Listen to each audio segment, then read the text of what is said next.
இங்க 2 பேரும் என்ன பண்றாங்கன்னா, ஒரு பீஸா டெலிவரி பொண்ணோட பீஸா டெலிவரி பேக்ல இருக்க அந்த பாக்ஸ் எடுத்துட்டு வேற ஒரு பாக்ஸை மாத்தி வச்சிடுறாங்க. அதுக்கப்புறம் அந்த பீஸாவை வீட்டில் வந்து நல்லா சாப்பிட்டுறாங்க. நெக்ஸ்ட் பார்த்தீங்கன்னா அந்த பொண்ணு வந்து டெலிவரி பண்ணும்போது அதை திறந்து பார்த்துட்டு அதில் ஒன்றுமே இல்லாத மாதிரி ரியாக்ஷனை கொடுக்கவும் அந்த பொண்ணு என்ன பண்ணுறதுன்னு தெரியாமல் அவங்களுக்கு ஒரு காம்பன்சேஷனாக பணத்தெல்லாம் கொடுத்துட்டு அங்கேருந்து கிளம்பிடுறா. ஆனால் அவளுக்கு இது எப்படி நடந்துச்சுன்னு தெரியல. இவங்களும் இதெல்லாம் சாப்பிட்டுட்டு நம்ம மறுபடியும் இதே ட்ரிக்கை பண்ணலான்னு சொல்லிட்டு நெக்ஸ்ட் டைம் வந்து பாக்ஸை மாற்றி வச்சுட்டு அவங்க வீட்டுக்கு போயிடுறாங்க. ஆனால் வீட்டுக்கு போனதுக்கப்புறம் தான் தெரியுது அதில் ஒன்றுமே இல்லை. அதே நேரத்தில் போலீஸும் வந்து அவங்கள பிடிச்சிடுறாங்க. அந்த நேரம் பார்த்து அந்த டெலிவரி பொண்ணு வந்து ஒரு வீடியோவை காட்டுறா. அதில் பார்த்தா இவங்க திருடுறது தெளிவாகவே இருக்குது. இவங்க திருடினதுக்கு அப்புறம் அவளும் போலீஸுக்கு கால் பண்ணிடுறா.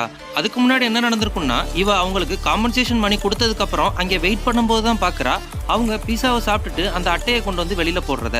அதனாலேயே இவளோட பேக்கில் ஒரு ஃபோனை ஃபிக்ஸ் பண்ணிடுறா. அதுலேருந்து வீடியோவில் தான் இவங்க 2 பேரும் மாட்டிக்கிறாங்க.